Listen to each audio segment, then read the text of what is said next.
अस्सलाम वालेकुम students, how are you all. उम्मीद है सब खैरियत से होंगे। लास्ट टॉपिक हमने सॉलिड स्टार्ट कर लिया था। आज हम सॉलिड के जो है स्टार्ट करते हैं क्लासिफिकेशन ऑफ सॉलिड। सबसे पहले हम केमिस्ट्री लिख लेते हैं बेटा, ठीक है। हाँ बच्चों, तो आज का जो टॉपिक है वो क्या है, क्लासिफिकेशन ऑफ सॉलिड। ये भी इंपॉर्टेंट है एमसीक्यूज के लिहाज से। क्लासिफिकेशन ऑफ सॉलिड बड़ा इंपॉर्टेंट टॉपिक है बेटा। क्लासिफिकेशन की बात करें सॉलिड की, तो बेटा सॉलिड दो तरह का हमें पास होगा। सॉलिड की दो क्लासिफिकेशन है। नंबर वन बेटा आप जानते हैं, नंबर वन क्या है, क्रिस्टलाइन सॉलिड। जी बच्चों, नंबर वन क्रिस्टलाइन सॉलिड, और नंबर टू उसकी क्लासिफिकेशन कौन सी है, एमॉर्फस सॉलिड। ठीक है बच्चों, क्या है, एमॉर्फस सॉलिड। अच्छा, हमें एग्जाम में तो लिखना ही नहीं है, हमें तो बेटा इंट्रोडक्शन की बात हो रही है। तो क्रिस्टलाइन सॉलिड किसको कहते हैं, सिंपल, हम यहां पे अपने वर्ड्स में एक डेफिनेशन लिख लेंगे। हम छोटी सी डेफिनेशन लिख लेते हैं अपने समझने के लिए। सॉलिड हैव डेफिनेट ज्योमेट्री, सही है, या फिर shape is called crystalline solid। बेटा solid have definite geometry, definite shape। बेटा याद रखना, डेफिनेट ज्योमेट्री का मतलब क्या, अब हमें यहां लिखने की जरूरत नहीं है। वो सॉलिड जो डिपेंड करे तीन एक्सिस पर, एक्स एक्सिस, वाई एक्सिस और जेड एक्सिस पर। जब एक्सिस होंगे तो मतलब डायमेंशन हो गई, मतलब वो सॉलिड जो डिपेंड करे डायमेंशन पर, जिसकी ज्योमेट्री डिपेंड करे डायमेंशन पर, जिसके पर्टिकुलर कॉर्नर्स हो, एंगल्स हो, उसको कहा जाता है क्रिस्टलाइन सॉलिड।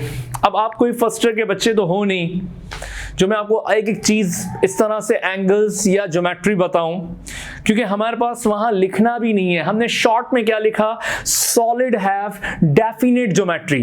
ज्योमेट्री वहीं बनती है जहां एंगल होते हैं, जहां एक्सिस होते हैं, वहां पे ज्योमेट्री होती है। जहां एक्सिस नहीं होते, जहां ज्योमेट्री नहीं होती, वहां एंगल भी नहीं होता। बात समझ आ रही है। तो सॉलिड हैव डेफिनेट ज्योमेट्री। और एमॉर्फस हम कहेंगे बेटा simple, solid do not have definite geometry is called amorphous solid. बेटा तो याद रखना, वो सॉलिड जिसकी ज्योमेट्री ना हो, वो सॉलिड जो किसी पर्टिकुलर पैटर्न पे बना हुआ ना हो, उसे नाम क्या देंगे, एमॉर्फस सॉलिड का नाम देंगे। मतलब कोई ज्योमेट्री नहीं है, मतलब कोई एक्सिस नहीं, कोई एक्स एक्सिस नहीं, कोई वाई एक्सिस नहीं, कोई जेड एक्सिस नहीं, मतलब सॉलिड की कोई ज्योमेट्री ना हो, उसे हम नाम क्या देंगे, यस बच्चों, एमॉर्फस सॉलिड। ना तो कोई एक्सिस होगा, ना कोई एंगल होगा, इसको नाम क्या दे रहे हैं, एमॉर्फस। तो मतलब हमने अपने वर्ड्स में याद कर लिया, solid have definite geometry is called crystalline, solid do not have definite geometry is called, yes, amorphous solid. अच्छा, एग्जाम्पल क्या करें, एग्जाम्पल बेटा इस तरह याद करें कि कोई प्रॉब्लम ही ना हो। इंट्रोडक्शन में अगर हमसे कोई एग्जाम्पल पूछी जाए, बहुत ही सिंपल कर देता हूं बेटा। एग्जाम्पल के लिए आप बुक वाले एग्जाम्पल्स को रट्टा लगाने की बजाय या बुक से भी रीड कर लें। बुक में अगर हम कह रहे हैं NaCl या डायमंड लिखा हुआ है, तो बच्चों याद रखना इसकी जगह पर मैं यहां लिख दूं मेटल। मेटल्स का मतलब पीरियोडिक टेबल में जितने भी मेटल्स हैं वो उन सब के सब क्या हैं, क्रिस्टलाइन है। ठीक है। नंबर टू बेटा आयोनिक कंपाउंड, क्योंकि जो आयोनिक कंपाउंड होते हैं बेटा वो क्रिस्टलाइन ही होते हैं, क्योंकि आयोनिक कंपाउंड में ही हम क्रिस्टल लैटिस पढ़ते हैं। क्रिस्टल लैटिस कहां पे पढ़ा जाता है, आयोनिक कंपाउंड में पढ़ा जाता है। ठीक है। नंबर थ्री बेटा, अब आप कह सकते हैं डायमंड, या फिर हम कह सकते हैं बच्चों ग्रेफाइट, ठीक है, यहां तक याद रखिएगा। डायमंड, ग्रेफाइट या आइस, या हम ड्राई आइस का जिक्र भी यहां पर कर सकते हैं क्योंकि वो भी क्रिस्टलाइन है। या तो हम यहां पर आइस भी कह दें और ड्राई आइस, इससे ज्यादा तो कोई और एग्जाम्पल हमारे सिलेबस में नहीं है। इनफ है, अगर आपने इतनी भी याद कर ली तो बहुत है। अच्छा, आयोनिक कंपाउंड में कोई सा भी कंपाउंड हो आयोनिक, आयोनिक की पहचान हमें पता है जहां मेटल और नॉन मेटल दोनों होते हैं। क्लियर? अच्छा, एमोर्फस सॉलिड जो हमारे सिलेबस में नॉर्मली दिए गए वो कौन कौन से बेटा? वुड जी, कोल, और कौन सा होगा? वैक्स। ठीक है, वैक्स के अलावा और क्या समझते हैं? वुड, कोल, वैक्स, प्लास्टिक, ये एमोर्फस से, ग्लास, और भी हो सकते हैं ETC। ठीक है बेटा, तो ये सॉलिड क्या कहलाते हैं? Amorphous solid. ये वो सॉलिड होते हैं जिनकी कोई ज्योमेट्री नहीं होती। ज्योमेट्री आपको पता है, टेट्राहाइड्रल, ट्राइगोनल, ऑर्थोरोम्बिक, इनकी कोई ज्योमेट्री नहीं होती, कोई एक्सिस नहीं होता। ये फर्क होता है किसमें? क्रिस्टलाइन और अमॉर्फस सॉलिड। अच्छा, और भी डिफरेंसेस हैं क्रिस्टलाइन और अमॉर्फस सॉलिड में, और भी डिफरेंसेस हैं कि इनमें क्या फर्क हो सकता है। फॉर एग्जांपल बेटा, नंबर 1, क्रिस्टलाइन सॉलिड मैंने बड़ा शॉर्ट करके लिखा है, they have definite geometry. Crystalline solid क्या होता है? जिसकी ज्योमेट्री डेफिनेट होती है। Okay, amorphous solid they do not have definite geometry, जिसकी डेफिनेट ज्योमेट्री नहीं है, एंगल्स नहीं है। अभी बार बार जिक्र किया है आपको इस बात का। और क्या होगा? क्रिस्टलाइन सॉलिड के लिए कहते हैं बेटा, they have sharp melting point. क्या मतलब हुआ शार्प मेल्टिंग पॉइंट? क्या मतलब हुआ बेटा? क्या कहेंगे मुझे बताएं? They have sharp melting point. Sharp का मतलब क्या हुआ? और अमॉर्फस के लिए कह रहे हैं, they do not have sharp melting point. Sharp melting point और do not have sharp melting point का मतलब क्या हुआ? देखिए बच्चों, मैं कहता हूं सोडियम क्लोराइड का मेल्टिंग पॉइंट 801 सेंटीग्रेड है। सोडियम क्लोराइड का मेल्टिंग पॉइंट 801 सेंटीग्रेड है। आप सोडियम क्लोराइड को 10 दफा मेल्ट करें, 801 ही रहेगा, मेल्टिंग पॉइंट में चेंज नहीं आ रहा। इसको कहते हैं शार्प मेल्टिंग पॉइंट। लेकिन अमॉर्फस सॉलिड को अगर मेल्ट करते हैं तो उसका फिक्स्ड मेल्टिंग पॉइंट नहीं होता। बात समझ आ रही है? फिक्स्ड मेल्टिंग पॉइंट नहीं होता। तो ये तो थ्योरी भी है। हो सकता है एंट्रेंस में आपसे कोई एमसीक्यूज पूछ ले। फॉर एग्जांपल इस तरह लिख के दे दे, which of the following compound have sharp melting point. Option में लिखा हो बेटा wood, B glass, C calcium carbonate, और D बेटा अगर लिखा हुआ हो ऑल ऑफ दीज। इस तरह का एक एमसीक्यूज दिया जा सकता है। प्रिपेयर रहें। तो आपको पता होना चाहिए शार्प मेल्टिंग पॉइंट किसका होता है? क्रिस्टलाइन सॉलिड का। तो आपको याद होगा वुड क्रिस्टलाइन सॉलिड है? नहीं है। ग्लास क्रिस्टलाइन सॉलिड है? बिल्कुल भी नहीं है। ठीक है, कैल्शियम कार्बोनेट, आप सोचेंगे कैल्शियम कार्बोनेट कंपाउंड है, और यहां मेटल भी है, नॉन मेटल भी है। इसका मतलब ये कौन सा कंपाउंड है? ये एक आयोनिक कंपाउंड है। अगर ये आयोनिक कंपाउंड है, इसका मतलब क्या हुआ? इसका मेल्टिंग पॉइंट क्या होगा? शार्प होगा। और इन दोनों का मेल्टिंग पॉइंट क्या है? शार्प नहीं है। क्लियर हो गई बात? सिंपल। क्रिस्टलाइन सॉलिड, देखिए मैंने बड़ा सिंपल लिखा है क्योंकि हमें एग्जाम में नहीं लिखना था, मुझे पूरी डिटेल नहीं लिखनी, आपको समझाना है for MCQs. Crystalline solid break down at fixed cleavage. Amorphous solid do not break down at fixed cleavage। मतलब क्रिस्टलाइन सॉलिड को अगर ब्रेक करें तो उसका हर पार्टिकल की ज्योमेट्री एक जैसी होगी। डायमंड है, डायमंड को ब्रेक डाउन करें, हर एटम जो है एक जैसी ज्योमेट्री रखेगा। लेकिन एमॉर्फस सॉलिड को ब्रेक करें, सही है, हर सॉलिड, एमॉर्फस सॉलिड की बात कर रहे हैं, अगर उसको ब्रेक डाउन करें तो हर पार्टिकल्स की ज्योमेट्री एक जैसी नहीं होगी। मतलब ये, अगर डायमंड को ब्रेक कर रहे हैं हम, ठीक है, तो हर उसके क्यूबिक पीस मिल जाएंगे आपको। लेकिन अगर आप एमॉर्फस सॉलिड को ब्रेक कर रहे हैं तो नहीं होगा। फॉर एग्जाम्पल घर में ग्लास है ना बेटा, ग्लास को आप ब्रेक डाउन करें, घर में ग्लास है ना, ले जाके जरा एक्सपेरिमेंट करके देखें, अम्मी मारेंगी तो नहीं ना, ठीक है, एक्सपेरिमेंट करके देखें, आप वहां पे ग्लास को नीचे फेंक कर देखें क्या होगा, ग्लास क्या होगा, ब्रेक डाउन होगा। फिर हर पार्टिकल को देखें क्या ज्योमेट्री एक जैसी है, नहीं होगी। प्लास्टिक को ब्रेक डाउन करें, उसकी हर पार्टिकल की ज्योमेट्री एक जैसी नहीं होगी। बच्चों याद रखिएगा, जो एमॉर्फस सॉलिड होता है वो एक जैसी ज्योमेट्री में डिवाइड नहीं होता, बट क्रिस्टलाइन सॉलिड को ब्रेक डाउन करें तो हर पार्टिकल की ज्योमेट्री एक जैसी होगी।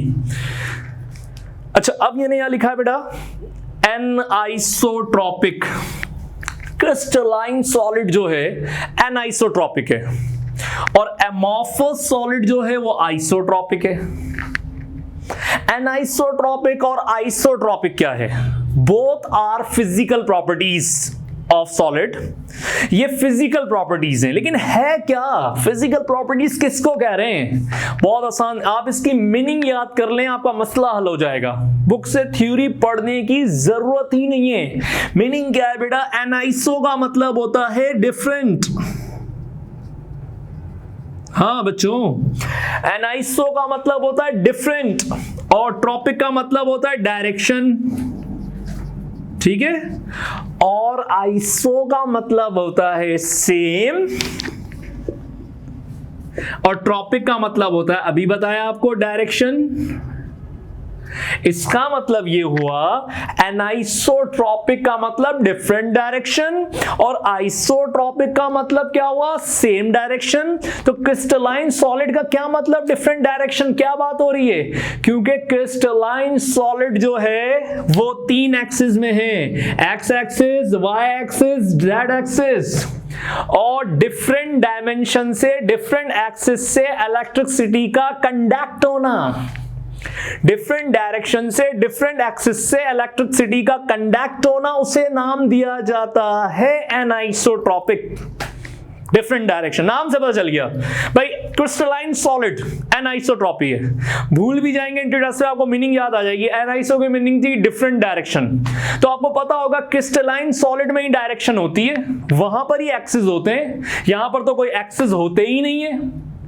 यहां पर एमॉर्फस सॉलिड में तो ना एक्स एक्सिस होता है, ना वाई एक्सिस होगा, ना जेड एक्सिस होगा। जब यहां पर एक्सिस होंगे ही नहीं तो यहां डिफरेंट डायरेक्शन से इलेक्ट्रिसिटी कंडक्ट ही नहीं होगी। बात समझ आ गई? तो मतलब क्या हुआ, मैं ये डेफिनेशन बना सकता हूं, बुक को छोड़े, हम अपनी वर्ड्स में डेफिनेशन बना सकते हैं। Anisotropic, anisotropic, both are the physical properties of solid, both are the physical properties of the solid that depends upon electrical conductivity, that depends upon electrical conductivity। बात किसकी आ रही है? इलेक्ट्रिकल कंडक्टिविटी की, electric current की conductivity की बात आ रही है। बात किसकी आ रही है? इलेक्ट्रिसिटी को पास कराने की बात आ रही है। तो आपको पता होगा कि क्रिस्टलाइन सॉलिड जो है वो 3 डायमेंशन है और 3 डायमेंशन से इलेक्ट्रिसिटी कंडक्ट होगी, इसलिए इसको नाम क्या दे रहे हैं? एनाइसोट्रॉपिक, और इसको नाम क्या दे रहे हैं? आइसोट्रॉपिक। हो सकता है यही MCQs, which of the following compound have, which of the following compound अगर आपके पास आ जाए एनाइसोट्रॉपिक, इनमें से कौन सा कंपाउंड एनाइसोट्रॉपिक है? तो आप पढ़कर आए कौन सा कंपाउंड एनाइसोट्रॉपिक है बेटा? कौन सा कंपाउंड एनाइसोट्रॉपिक है? यस, वुड नहीं, क्योंकि वुड एमॉर्फस है।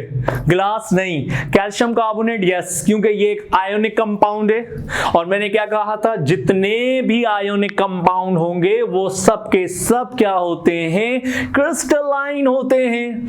जितने भी आयोनिक कंपाउंड होंगे सब के सब क्रिस्टलाइन होंगे, और अगर वो क्रिस्टलाइन होंगे तो मतलब क्या होगा?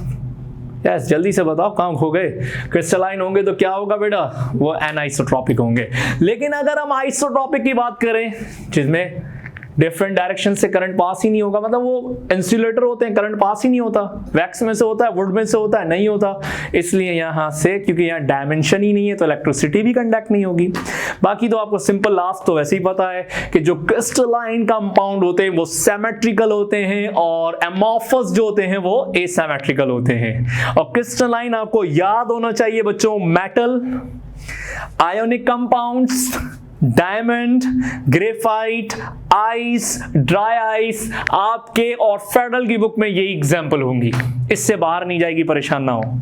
और एमॉर्फस याद रखिएगा, जब आपको क्रिस्टलाइन और एमॉर्फस की एग्जाम्पल याद होंगी तो आप इनमें भी बता देंगे कि इनमें से किसका मेल्टिंग पॉइंट शार्प है, कौन एनाइसोट्रॉपिक है, किसकी क्लेवेज जो है वो फिक्स्ड प्लेन होती है और किसकी नहीं होती। ये बेटा टॉपिक अच्छी तरह याद कर लें तो आपको ये एमसीक्यू सारे सॉल्व हो जाएंगे। क्लियर हो गई बात ये। बहरहाल अब हम पढ़ते हैं बेटा टाइप्स ऑफ सॉलिड पढ़ते हैं। मिटा दूं बेटा इसको, क्लियर है, मिटा देता हूं। अब बेटा हम स्टार्ट करते हैं, नेक्स्ट टॉपिक है क्लासिफिकेशन। तो सॉलिड अब नहीं पढ़ेंगे, अब हम यहां पर पढ़ेंगे टाइप्स ऑफ सॉलिड। ठीक है बच्चों, जितना हो सके चीजों को समझो, लिखा हुआ तो बुक में भी है, लिखा हुआ तो नोट्स में भी है, चीजों को समझें।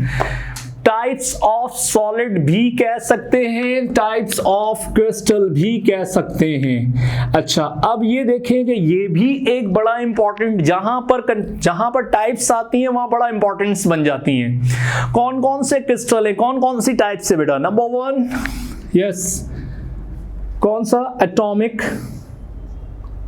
क्रिस्टल या एटॉमिक सॉलिड, जो आप कहना चाहें, जो आपको पसंद है इसको। नंबर 2 बेटा आयोनिक क्रिस्टल या आयोनिक सॉलिड, क्रिस्टल भी लिख देता हूं, जिनको क्रिस्टल पसंद है वो क्रिस्टल नाम रख लें इसका। नंबर 3 बेटा covalent crystal. Number 4 molecular crystal. अब ये सोचें कि अब हमें बोर्ड का एग्जाम नहीं देना, जो इनकी थ्योरीज हमें लिखनी है या प्रॉपर्टीज लिखनी है। 4 ऑप्शन बन गए, मतलब ये टॉपिक इतना इंपॉर्टेंट आपके लिए है। यहां पर आइडेंटिफिकेशन पता होनी चाहिए कि अगर एग्जामिनर आपको कहे कि बताओ इनमें से एटॉमिक क्रिस्टल कौन सा है, तो आपको पता हो, आयोनिक क्रिस्टल कौन सा है पता हो, कोवलेंट पता हो, मॉलिक्यूलर पता हो। ठीक है, आपके पास 4 ऑप्शंस आ जाएं। Which of the following is an example of atomic crystal? Which of the following is an example of atomic crystal? और ऑप्शन ए लिखा हुआ हो NaCl, बी लिखा हुआ हो क्लोरीन, सी लिखा हुआ हो कॉपर एंड जिंक, डी लिखा हुआ हो यहां पर नॉट। चलो, क्या कहते हो? आपको पता तो हो कौन सी एग्जाम्पल इसमें से एटॉमिक क्रिस्टल है, क्या कहते हैं, क्या होना चाहिए? ए, बी, सी। बहुत सारे कहेंगे नहीं NaCl तो लग नहीं रहा है, तो कंपाउंड है, हटा देते हैं। बहुत सारे सोचेंगे क्लोरीन एटम में होगा, ये होगा, या फिर बहुत सारों में सोच होगी सी होगा। नहीं बेटा, ये डी आंसर राइट है इसका, इनमें से कोई भी नहीं है। हमें अब जो डेफिनेशन लिखेंगे वो बोर्ड भरना नहीं, हम वो शॉर्ट एक डेफिनेशन बनाएंगे और वो सिर्फ और सिर्फ किस में काम आएगी? इंट्रोडक्शन में काम आएगी। हमें बोर्ड में लिखने की जरूरत तो है नहीं, हमें सिर्फ अपने लिए लिखनी है। तो एटॉमिक क्रिस्टल के लिए हम डेफिनेशन खुद लिखेंगे, या तो आप लिख लें या मैं लिखवा देता हूं बेटा। सही है, सेम एटम्स कंबाइंड टुगेदर। सही है, same atoms combined together it forms atomic crystal. Short, सही है, लिख देता हूं। सेम एटम्स कंबाइंड टुगेदर, सही है, इट फॉर्म्स एटॉमिक क्रिस्टल। ठीक है, सेम एटम्स कंबाइंड टुगेदर, एक जैसे एटम्स कंबाइंड हो। सही है, नंबर 1।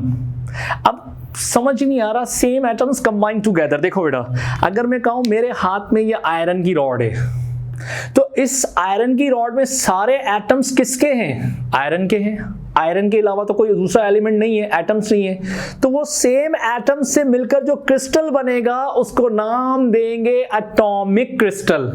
मतलब वो क्रिस्टल, वो सॉलिड जो एटम से मिलकर बना हो। देखो नाम, वो नाम से पता चल रहा है एटॉमिक, एटम से मिलकर बनाओ।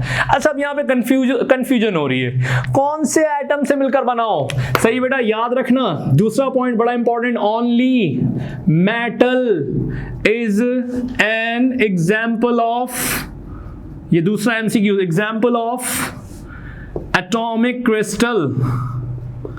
बच्चों याद रखना, second MCQs, only metal is an example of atomic crystal. सिर्फ मेटल एग्जाम्पल होनी चाहिए इसकी, सिर्फ मेटल, नॉन मेटल नहीं। अब ये क्लोरीन अकेला तो लिखा हुआ था, लेकिन ये नॉन मेटल है इसलिए नहीं कंसीडर किया। एटॉमिक क्रिस्टल में जो एग्जाम्पल होगी वो सिर्फ और सिर्फ मेटल होगा। बात समझ आई? अच्छा, आप बोलेंगे सर कॉपर और जिंक आपने लिखा है, ये तो मेटल है। नहीं बेटा, ये एलॉय है, मिक्सचर है। अभी कहा ओनली, जैसे ये आयरन है ना, सिर्फ ये एक एटम से मिलकर बना, या तो जिंक की रॉड हो, या सिर्फ आयरन हो, या कॉपर हो, सिंगल। मतलब इंट्रोडक्स में बच्चों याद रखना, एटॉमिक क्रिस्टल का अगर ऑप्शन आएगा तो वो इस तरह होना चाहिए। ऑप्शन ए, सिर्फ कॉपर लिखा हुआ हो, बस कॉपर नहीं लिखा हो, सिर्फ जिंक लिखा हो, जिंक नहीं लिखा हो, सिर्फ और सिर्फ सोडियम लिखा हो, सोडियम नहीं लिखा हो, सिर्फ और सिर्फ आयरन लिखा हो। इसकी एग्जाम्पल इस तरह से बनेगी। मसला है कि इंट्रोडक्स में आइडेंटिफिकेशन, मतलब एटॉमिक क्रिस्टल एक जैसे एटम से मिलकर बनने वाला क्रिस्टल, और उस एटम का ताल्लुक किस खानदान से होना चाहिए? मेटल से होना चाहिए। किससे होना चाहिए? मेटल से होना चाहिए। इसलिए हम क्या नाम दे रहे हैं? एटॉमिक क्रिस्टल, एटम से मिलकर बनने वाला क्रिस्टल। बात समझ आ गई? नंबर 2, थ्योरी को छोड़ो, लिखो खुद ही। एटॉमिक क्रिस्टल में बेटा बॉन्डिंग कौन सी होगी? अच्छा, ये एटॉमिक क्रिस्टल में एलिमेंट कौन से लिए गए? मेटल। मेटल्स के दरमियान जो बॉन्डिंग होती है वो मेटालिक होती है। तो बेटा तीसरा पॉइंट लिखो जल्दी से, एटॉमिक क्रिस्टल कंटेन, जल्दी जल्दी कॉपी पेन रखो, खाली मूवी थोड़ी देख रहे हैं, पढ़ रहे हैं बेटा। Atomic crystal contain metallic bond. याद आ गई बात? Atomic crystal contains metallic bond. लिखा? एटॉमिक क्रिस्टल में कौन सी बॉन्डिंग होती है? मेटालिक होती है। बेसिकली मेटालिक एक फिजिकल बॉन्ड होता है, ये हम केमिकल बॉन्डिंग में पढ़ेंगे आगे चल के। अच्छा, एक बात बताओ, एटॉमिक क्रिस्टल की कुछ प्रॉपर्टीज हैं, वो तो आपको ऑलरेडी पता होंगी। जब ये सारे मेटल हैं, they are good conductor for electricity. ये मुझे लिखवाने की जरूरत ही नहीं है, बचपन से पढ़ रहे हो कि मेटल्स जो होते हैं they are good conductor for electricity. Metals की 2 प्रॉपर्टीज और होती हैं बेटा, एक होता है डक्टिलिटी, एक होता है मैलेबिलिटी। पढ़ा होगा, नाम सुना होगा, डक्टिलिटी और मैलेबिलिटी। डक्टिलिटी किसको कहते हैं बेटा? कौन सी property? Metal change into wire form, metal change into wire form, ductility. Metal change into sheet form, तो malleability. Metal change into wire form, wire form में कन्वर्ट हो जाए। कॉपर की वायर मिलती है, सिल्वर की वायर मिलती है, इस प्रॉपर्टी को क्या कहते हैं? डक्टाइल। और मेलेबल किसको कहते हैं? Metal change into sheet form. याद हो गया? मैं समझता हूं अभी याद हो गया होगा आपको ओरली, ठीक है, ये सारी प्रॉपर्टी। लेकिन असल चीज क्या है, हमें बोर्ड में लिखना नहीं है, हमें आइडेंटिफिकेशन करनी है कि एटॉमिक क्रिस्टल क्या है, एटम से मिलकर बनाओ, और उसकी एग्जाम्पल में सिर्फ एक एलिमेंट आना चाहिए, 2 भी नहीं और नॉन मेटल भी नहीं, ठीक है। अच्छा, ये तो बहुत ही आसान है। आयोनिक सॉलिड, नाम से पता चल रहा है आयोनिक, मतलब ionic crystal contains ionic bond. हाँ बच्चों, ionic crystal contain ionic bond. Atomic crystal contain metallic bond, ionic crystal contain ionic. Ionic crystal में कौन सी बॉन्डिंग होगी बेटा? आयोनिक बॉन्डिंग होगी, ठीक है, आयोनिक बॉन्ड होगा। तो ये तो बहुत ही आसान है। आयोनिक बॉन्ड तो 9th से पढ़ते हुए आ रहे हैं, किसके दरमियान बनता है? Metal non metal. चलो हम डेफिनेशन खुद तो बनाएं जरा। डेफिनेशन क्या बनेगी बच्चों, जल्दी से। आयोनिक सॉलिड की डेफिनेशन क्या बनेगी? यस, आयोनिक सॉलिड की डेफिनेशन बनेगी, two opposite ion combine together, two opposite ion combine together it forms ionic crystal। लिखें भी थोड़ा सा, ऐसा ना लगे बिल्कुल वीडियो कोई मूवी देख रहे हैं। लिखें, आप पढ़ रहे हैं यहाँ पर बेटा। आयोनिक क्रिस्टल की डेफिनेशन शॉर्ट लिखो भाई, हमें सिर्फ इंट्रोडक्स की तैयारी करनी है, बोर्ड का पेपर नहीं है। हम अपने सिर्फ कॉन्सेप्ट क्लियर करना चाहते हैं। Two opposite ion combine together it forms ionic crystal. Two opposite ion में कौन होगा? एक मेटल एंड नॉन मेटल। मतलब metal and non metal is an example of ionic crystal. Metal and non metal is an example of ionic crystal. मतलब atomic crystal में example क्या थी? सिर्फ मेटल। आयोनिक क्रिस्टल में एग्जाम्पल क्या है बेटा? Metal and non metal is an example of ionic, non-metal is an example of ionic crystal। याद रहेगा, metal and non-metal is an example of ionic crystal। ठीक, मतलब आयोनिक कंपाउंड्स तो मैं याद है, आयोनिक अभी भी पढ़कर आए हूं, जितने भी आयोनिक कंपाउंड होते हैं वो क्रिस्टलाइन होते हैं। NaCl हो गया। अब इसकी एग्जांपल क्या याद करें? पता है मेटल और नॉन मेटल आ जाए, या हम ये कह दें कैल्शियम कार्बोनेट, या हम कहते हैं बेटा कैल्शियम सल्फेट। तो जितने भी आयोनिक कंपाउंड हैं बेटा वो तमाम के तमाम क्या होंगे? यस, आयोनिक क्रिस्टल कहलाएंगे। ठीक है। और अगर इनकी प्रॉपर्टीज की बात करें तो आपको पता है आयोनिक क्रिस्टल में कौन होगा? Metal, non metal. Ionic crystal आपको पता है बेटा ये they are good conductor for electricity, ये भी पता है, but in a molten state. क्योंकि आयोनिक कंपाउंड ये, अच्छा इनको हम डिटेल में चैप्टर 4 में पढ़ेंगे, लेकिन अभी शॉर्ट कर लेते हैं।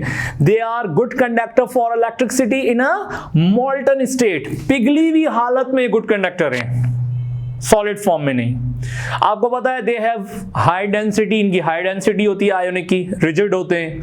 ये सारी प्रॉपर्टीज आयोनिक वाली हैं। लेकिन असल यहां पर क्या सीखना है हमने? आइडेंटिफिकेशन। बाकी तो प्रॉपर्टी चैप्टर 4 में भी पढ़ लेंगे, कौन सा बड़ा मसला है, 4 तो है ही सारी बॉन्डिंग। अच्छा, एक चीज यहां पे कंफ्यूज करती है, कोवलेंट क्रिस्टल। अगर कोवलेंट क्रिस्टल की बात करूं बेटा तो कोवलेंट क्रिस्टल के लिए हम कहते हैं, सही है, covalent crystal contains covalent bond. नाम से पता चल रहा है इसमें बॉन्डिंग कौन सी होगी? कोवलेंट बॉन्ड होगा। ठीक है, नाम से पता चल रहा है कोवलेंट क्रिस्टल में कौन सा बॉन्ड होगा बेटा? कोवलेंट बॉन्ड होगा। अच्छा, यहां पर मैं अगर आपसे कहूं इसकी डेफिनेशन देखें,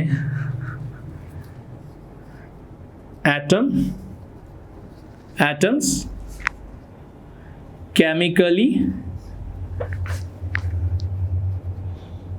कंबाइंड टुगेदर। अब मसला ये आएगा, हमने एटॉमिक क्रिस्टल में भी लिखा था एटम्स कंबाइंड टुगेदर, यहां पर भी लिख रहा हूं एटम्स केमिकली कंबाइंड टुगेदर। अब ये क्या मसला आ गया भाई? एटॉमिक क्रिस्टल में कह रहे थे एटम्स कंबाइंड टुगेदर, यहां पर कह रहे हैं atoms chemically combined together. Atoms का केमिकली कंबाइंड होना, क्या फर्क होगा? इसका मतलब एटॉमिक क्रिस्टल में एटम्स केमिकली कंबाइंड नहीं है, फिजिकली है। तो बच्चों याद रखना, ये डिटेल में पढ़ेंगे, परेशान नहीं होना। लेकिन अभी थोड़ा सा कि मेटालिक बॉन्ड फिजिकल बॉन्ड है और यहां पर ये कोवलेंट बॉन्ड केमिकल बॉन्ड है। यहां पर एटम्स जो हैं वो केमिकली कंबाइंड है। दूसरा फर्क क्या है एटॉमिक क्रिस्टल और कोवलेंट क्रिस्टल में? एटॉमिक क्रिस्टल में एग्जांपल क्या थी बेटा? Metal. Metal is an example of atomic crystal. तो बेटा non metal is an example of covalent crystal. ये फर्क आ गया, क्योंकि देखें बड़ा फर्क ये आ गया, यहां पर मेटल ने हिस्सा लिया है, यहां पर नॉन मेटल ने हिस्सा लिया है। किसने हिस्सा लिया है? नॉन मेटल ने। और यहां पर हिस्सा किसने लिया है? मेटल ने लिया है। बड़ा फर्क आ गया। दूसरा एक और फर्क, यहां पर हमारी बुक के मुताबिक एग्जाम्पल कौन सी है, डायमंड और ग्रेफाइट। ये याद रखना बेटा, कौन सी एग्जाम्पल है, डायमंड एंड ग्रेफाइट। अच्छा जरा सोचो, डायमंड में कौन सा एलिमेंट होता है बेटा, डायमंड में कौन कौन से एलिमेंट होते हैं, डायमंड में सिर्फ कार्बन होता है, कार्बन के अलावा कोई एलिमेंट नहीं होता। ग्रेफाइट में कौन कौन से एलिमेंट होते हैं, सिर्फ कार्बन, ग्रेफाइट में भी कार्बन के अलावा कोई एलिमेंट नहीं होता। अच्छा इसका मतलब डायमंड के अंदर सारे एटम कार्बन के हैं, तो हमने सही डेफिनेशन लिखी ना, एटम्स केमिकली कंबाइंड टुगेदर, सारे कार्बन एटम्स आपस में केमिकली कंबाइंड है। बस फर्क ये आ गया, कार्बन मेटल नहीं है, कार्बन क्या है, नॉन मेटल। और यहां एटॉमिक क्रिस्टल में बॉन्डिंग, एटॉमिक क्रिस्टल में हिस्सा किसने लिया था, मेटल ने। और यहां इसकी एग्जांपल क्या है, डायमंड ग्रेफाइट। इसका मतलब एक और चीज समझाओ, डायमंड इसका मतलब हुआ कंपाउंड नहीं है, डायमंड और ग्रेफाइट इसका मतलब कंपाउंड नहीं है। डायमंड भी एलिमेंट कहलाता है, एलोट्रॉपिक फॉर्म, और ग्रेफाइट भी क्या है, एलोट्रॉपिक फॉर्म है। डायमंड भी एलिमेंट है, ग्रेफाइट भी एलिमेंट है, क्योंकि अगर ये कंपाउंड होते तो इनमें दूसरा एलिमेंट भी तो होता। डायमंड में कार्बन के अलावा कोई है ही नहीं, ग्रेफाइट में भी कार्बन के अलावा कोई नहीं है। अच्छा बुक में इसकी प्रॉपर्टीज लिखी है, चाहो तो पढ़ लो, चाहो तो छोड़ दो, इंटर में डिटेल में पढ़ लेंगे। भाई इंटर में डायमंड और ग्रेफाइट पे टॉपिक लिखा हुआ है ना, कि diamond bad conductor for electricity, good conductor electricity, hardest है या हार्डेस्ट नहीं है, ये सारी बातें हम इंटर में पढ़ लेंगे। यहां तो सिर्फ आइडेंटिफाई करो कि एटॉमिक क्रिस्टल की example metals, only metal, ionic की मेटल नॉन मेटल पूरा कंपाउंड, कोवलेंट की graphite and diamond. Molecular crystal बेटा लास्ट शॉर्ट डेफिनेशन लिखें, molecules combine together, molecules combine together, it forms molecular crystal. Molecules combine together, हाँ बेटा क्या कहा मैंने, molecules combine together, it forms molecular crystal। देखें अब molecules combine together की बात करें बेटा, देखिए मैं यहां लिख देता हूं, देखिए बच्चों, मॉलिक्यूल्स कंबाइन टुगेदर। अब इसकी एग्जाम्पल क्या है, पहले तो आपसे इंट्रोडक्शन में एग्जाम्पल पूछेगा, तो इसकी एग्जाम्पल में आ जाएगा बेटा, याद रखना H2O एंड CO2। अब स्टूडेंट परेशान हो जाएंगे, सर H2O तो लिक्विड है, टॉपिक तो सॉलिड पढ़ा जा रहा है। H2O तो लिक्विड है, टॉपिक क्या पढ़ा जा रहा है, सॉलिड पढ़ा जा रहा है। ठीक है, नहीं बेटा, H2O किसको रिप्रेजेंट कर रहा है, आइस को, और CO2 किसको रिप्रेजेंट कर रहा है, ड्राई आइस को। ठीक है, तो ये सॉलिड फॉर्म में आ गए, आइस और ड्राई आइस। अब सही है, हाँ। अब जल्दी से बताओ मुझे, molecules chemically molecules combine together का मतलब क्या हुआ, एक वाटर मॉलिक्यूल, ये पूरा मॉलिक्यूल, एक वाटर मॉलिक्यूल दूसरे वाटर मॉलिक्यूल के साथ कंबाइंड हो। ठीक है बच्चों, दूसरा वाटर मॉलिक्यूल तीसरे वाटर मॉलिक्यूल के साथ कंबाइंड हो। ठीक है, वो क्यों कंबाइंड होगा, क्योंकि ऑक्सीजन की इलेक्ट्रोनेगेटिविटी ज्यादा है, नेगेटिव, दूसरे मॉलिक्यूल का हाइड्रोजन पे इलेक्ट्रो पॉजिटिव है, कि दोनों आपस में कनेक्ट होंगे। ये वाला वाटर मॉलिक्यूल दूसरे वाटर मॉलिक्यूल के साथ कनेक्ट होगा बच्चों। इसी तरह ये वाटर मॉलिक्यूल्स ये आपस में कंबाइंड होंगे, लेकिन किसमें, आइस की बात हो रही है। बात किसकी हो रही है, आइस की। आइस का फॉर्मूला भी क्या है, H2O। तो डेफिनेशन क्या है, मॉलिक्यूलर क्रिस्टल, वो क्रिस्टल जो मॉलिक्यूल से मिलकर बना हो। भाई देखें, नाम देखें ना, एटॉमिक क्रिस्टल, वो क्रिस्टल जो एटम से मिलकर बना हो, मेटल से। आयोनिक क्रिस्टल, वो क्रिस्टल जो आयन से मिलकर बना हो। कोवेलेंट क्रिस्टल, वो क्रिस्टल जो नॉन मेटल से मिलकर बना हो। वो क्रिस्टल जो मॉलिक्यूल से मिलकर बना हो, जैसे आइस एक क्रिस्टल है, अभी किससे मिलकर बना है, मॉलिक्यूल्स। तो पूरे पूरे मॉलिक्यूल्स एक दूसरे के साथ कनेक्ट होंगे, तो इसको नाम क्या देंगे, मॉलिक्यूलर क्रिस्टल। लेकिन इसमें इंपॉर्टेंट क्या है बेटा, डेफिनेशन के अलावा example, water and dry ice, ice and dry ice is an example of G molecular crystal. आखिरी एमसीक्यूज मेरा, वैसे तो मैंने शीट्स दी हैं, शीट्स में आप बहुत सारे एमसीक्यूज सॉल्व करें। एटॉमिक क्रिस्टल में बॉन्डिंग कौन सी थी? मेटालिक बॉन्ड बच्चों। को आयोनिक क्रिस्टल में बॉन्डिंग कौन सी है? आयोनिक। कोवलेंट क्रिस्टल में बॉन्डिंग कौन सी है? कोवलेंट। मॉलिक्यूलर क्रिस्टल में बॉन्डिंग कौन सी होती है? फोर्स कौन सी होती है? दो, एक हाइड्रोजन बॉन्ड, एक वैन डर वाल्स फोर्स। क्या कहा मैंने? Hydrogen bond, right down, hydrogen bond and van der Waals force. मतलब ये वाटर मॉलिक्यूल्स के दरमियान जो फोर्स ऑफ अट्रैक्शन है, वाटर मॉलिक्यूल के दरमियान जो फोर्स ऑफ अट्रैक्शन है वो कौन सी है? हाइड्रोजन बॉन्डिंग की है। और कार्बन डाइऑक्साइड के मॉलिक्यूल के दरमियान जो फोर्स ऑफ अट्रैक्शन होगी वो क्या होगी? Van der Waals force. Van der Waals force कहते ही किसको है? मॉलिक्यूल्स के दरमियान की अट्रैक्शन को। बात समझ में आ गई? बहरहाल ये फोर्सेस भी याद रखिएगा, मिटा दूं उसको। अब स्टार्ट करते हैं प्रॉपर्टीज ऑफ सॉलिड। अब बेटा इसके बाद एक और important topic, properties of crystal. बच्चों प्रॉपर्टीज ऑफ क्रिस्टलाइन सॉलिड क्या? तो चलो क्रिस्टलाइन सॉलिड कर लेते हैं। इनकी प्रॉपर्टीज क्या है बेटा? दो प्रॉपर्टीज हैं। एक नंबर 1 आइसोमॉर्फिज्म, ये एक प्रॉपर्टी नंबर 1 है बच्चों। Isomorphism, one property. आइसो किसको कह रहे हैं बेटा? सेम। मॉर्फिज्म मींस शेप या स्ट्रक्चर, एक ही बात है। ठीक है बच्चों, आइसोमॉर्फिज्म किसको कह रहे हैं? सेम स्ट्रक्चर को, सेम शेप, आइसोमॉर्फिज्म। ठीक है, तो डेफिनेशन क्या बनेगी? बेसिकली आइसोमॉर्फिज्म है क्या? सोचें जरा। देखें एक चीज मैं आपको बताऊं, दुनिया में लाखों अरबों लोग रहते हैं, ठीक है, करोड़ों में, कोई क्वांटिटी हमें एग्जैक्ट नहीं पता, हम कह लेते हैं। ब्लड ग्रुप जो है कॉमन है, कितने हैं? 6-7 होंगे। बहुत सारे दुनिया में लोग ऐसे हैं जिनका ब्लड ग्रुप ए पॉजिटिव है, बहुत सारे ऐसे हैं जो आपस में मिक्सअप है, बी पॉजिटिव है। एक शख्स पाकिस्तान में रह रहा है, एक जर्मनी में रह रहा है, दोनों का ब्लड ग्रुप सेम हो सकता है, बिल्कुल हो सकता है। तो अल्लाह ताला ने कॉमन एक चीज क्या रख दी लोगों के अंदर? ब्लड ग्रुप रखा है। हाइट भी सेम हो सकती है, बिल्कुल होगी, हाइट भी सेम होती है।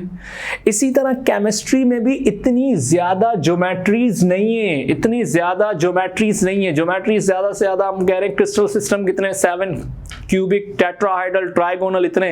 लेकिन सॉलिड तो बहुत सारे हजारों में कंपाउंड है। बात समझ आ रही है?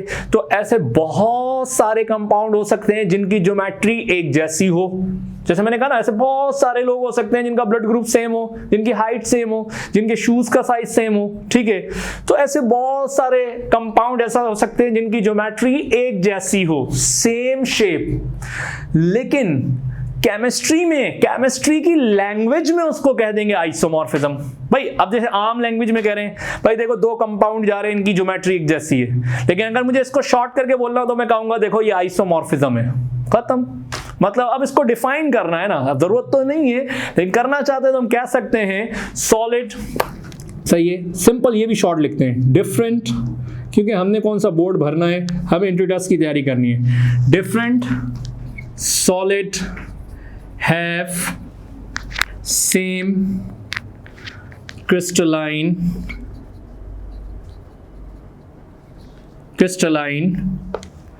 सही है structure is called isomorphism। Short लिख रहा हूं, मैंने कहा ना खामखा को लिखवा के याद नहीं कराना। Short, different solid have same crystalline structure. Different solid have same crystalline structure is called isomorphism. Different solid है, इनकी ज्योमेट्री एक जैसी है, उसको क्या नाम देंगे? क्रिस्टलाइन। Yes, isomorphism. जैसे मैं कहूं बेटा NaCl है, और एग्जाम्पल में रख लेते हैं एंड मैग्नीशियम ऑक्साइड। अच्छा, मैं भले कोई सी भी एग्जाम्पल लिख रहा हूं, आप इसकी वही एग्जाम्पल याद करेंगे जो आपके बोर्ड की बुक में है, एक्स्ट्रा याद नहीं करना, क्योंकि ऐसे तो 10,000 सॉलिड है। मुझे भी ज्यादा से ज्यादा अगर एक टीचर की बात करूं, एक PhD प्रोफेसर की बात करूं, उसको भी कितने याद होंगे? चलो कितना ही ज्यादा ट्रेनिंग है, कितना ही ज्यादा है, 50, 60, 25, 30, 20, ये वो टॉपिक है जिसमें जब जिन पर स्टडी होगी उन्हीं का याद होगा, सबका याद नहीं होता, रियलिटी है। तो ये वो टॉपिक है जो बुक में जो एग्जाम्पल है वो ही याद करनी है। मैं आपको कह दूं जाओ सारे याद कर लो, किसी को पता ही आएगा ही नहीं। जो टॉपिक बुक में दिया हुआ है इसमें उन्हीं की ज्योमेट्री आएगी।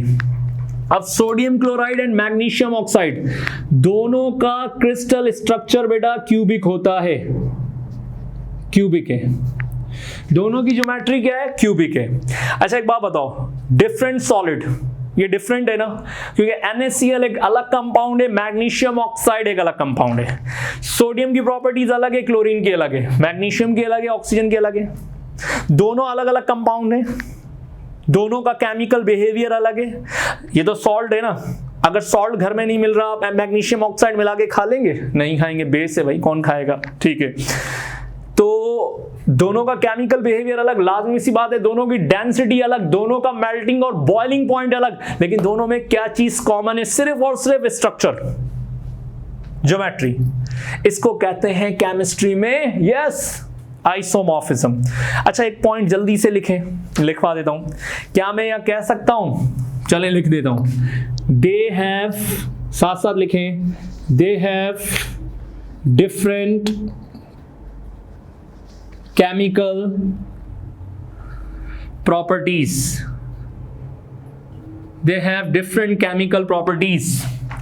लिख सकते हैं या नहीं लिख सकते, they have different chemical properties, लिख सकते हैं, बिल्कुल, दोनों का केमिकल बिहेवियर अलग है।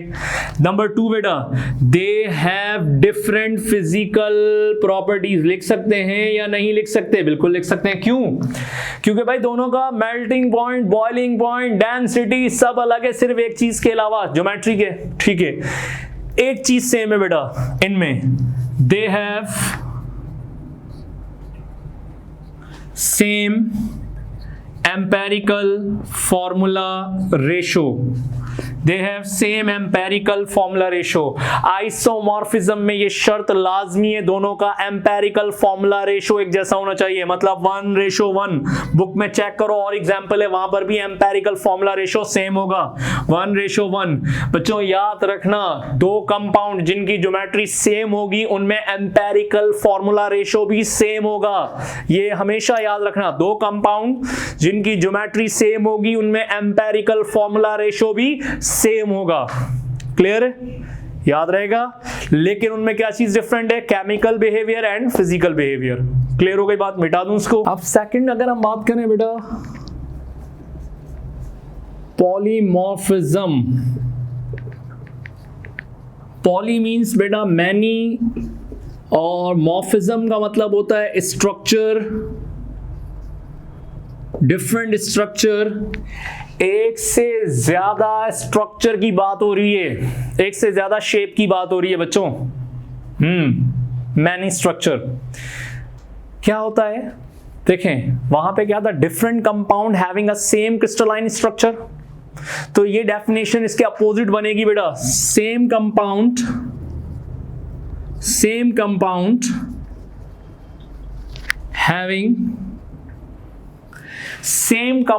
having different crystalline structure।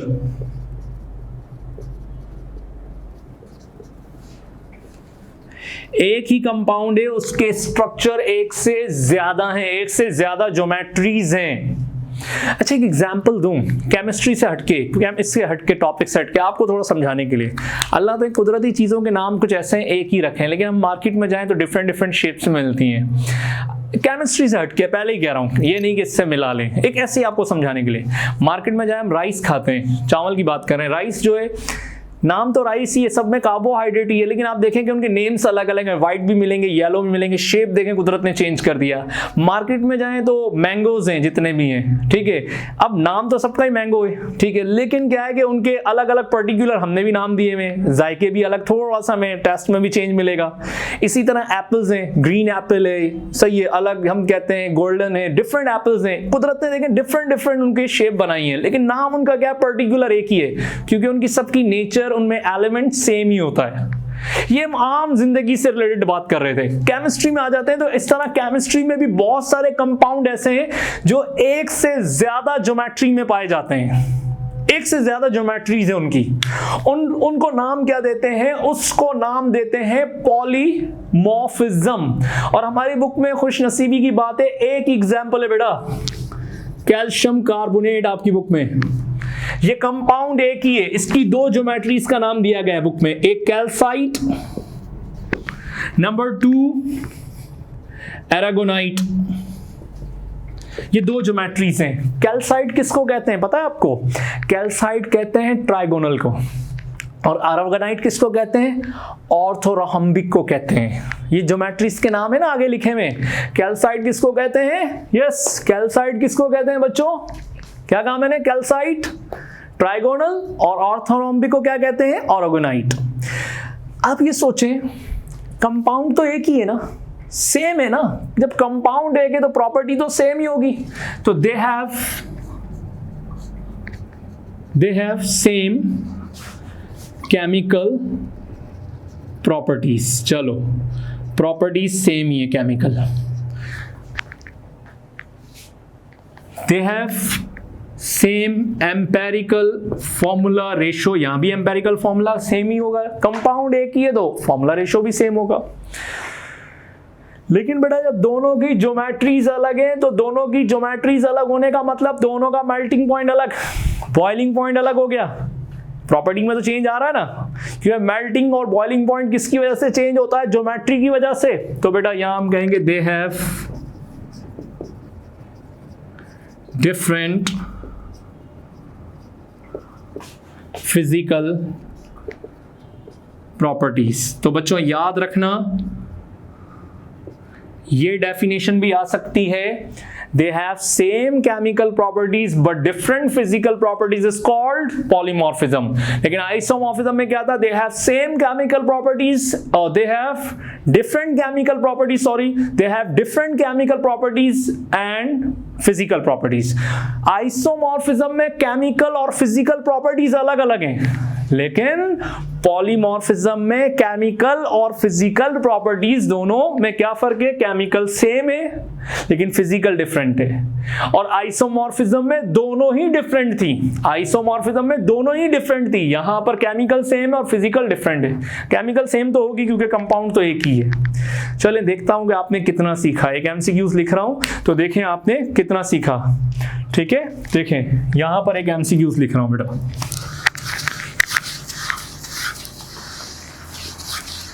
देखें जल्दी से, अगर मैं आपसे कहूं बेटा, सही है, a substance having, substance कर लेते हैं, substance having same chemical properties but different physical properties is called। अब देखते हैं किसको ये समझ में आया। लिखें बेटा ऑप्शन ए एलोट्रोपिक, या मैं option A isotopes, B allotropy, C polymorphism, और डी all of these। तो बच्चों क्या कह रहा हूं मैं? substance having same chemical properties।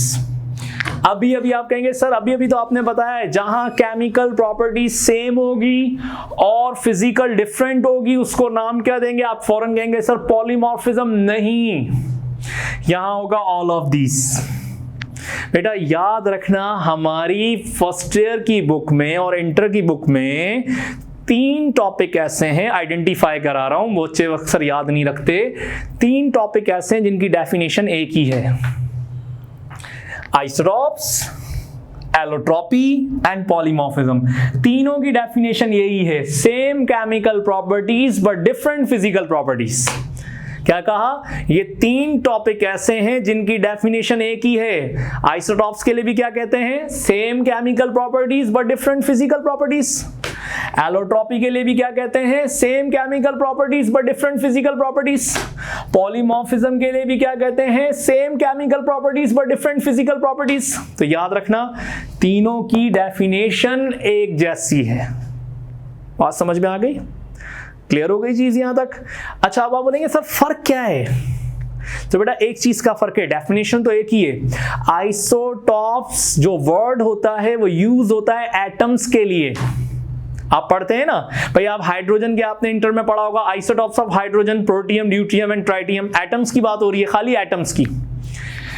Allotropy word use for element, याद रखना। Isotopes word use for atoms, allotropy word use for elements. Element की बात करते हैं। आप मुझे बताएं, इंटर में आपने पढ़ा होगा ग्रेफाइट एंड डायमंड, एलिमेंट का है ना, कार्बन है, एलिमेंट्स की बात हो रही है।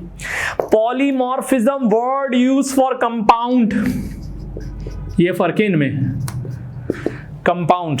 क्योंकि एक बात बताओ, अभी कैल्शियम कार्बोनेट क्या था? कंपाउंड है ना बेटा, कैल्शियम कार्बोनेट कंपाउंड है। तो इसका मतलब तीनों की डेफिनेशन एक ही है, लेकिन टॉपिक अलग अलग चीजों के लिए पढ़ा जाता है। आइसोटॉप्स पढ़ा जाता है किसके लिए? एटम्स के लिए। एलिमेंट के लिए पढ़ा जाने वाला टॉपिक एलोट्रॉपी। पॉलीमॉर्फिज्म किसके लिए पढ़ा जाता है? कंपाउंड के लिए। अब मेरे सवाल में मैंने सब्सटेंसेस लिखा था, सब्सटेंस का मतलब हर चीज, एटम भी आ गया उसमें, कंपाउंड भी आ गया, एलिमेंट भी आ गया, तो मैंने ऑल ऑफ दीज का। अगर सवाल में लिखा होता यहां पर सब्सटेंस नहीं लिखा होता, एन एटम लिखा होता, तो बेटा जवाब क्या होता? अब ये तो फिर जवाब होता आइसोटॉप्स। अगर यहां पर लिखा होता एन एलिमेंट, तो बेटा अब जवाब क्या होता? एलोट्रॉपी। अगर यहां एलिमेंट नहीं होता, कंपाउंड लिखा हुआ होता, और कंपाउंड के लिए जवाब क्या होता? पॉलीमॉर्फिज्म। ये चेंजिंग आती जाएगी।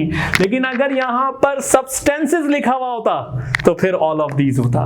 तो याद रखना, 3 टॉपिक ऐसे हैं हमारी बुक में जिनकी डेफिनेशन सेम है, और फर्क एटम, एलिमेंट और कंपाउंड का है। क्लियर हो गई बात? ये है कोई क्वेश्चन यहां पर तो मुझसे डिस्कस कर लेगा। बाकी एमसीक्यू शीट्स के अंदर बहुत सारी चीजें होंगी, है मिटा दूं बेटा इसको।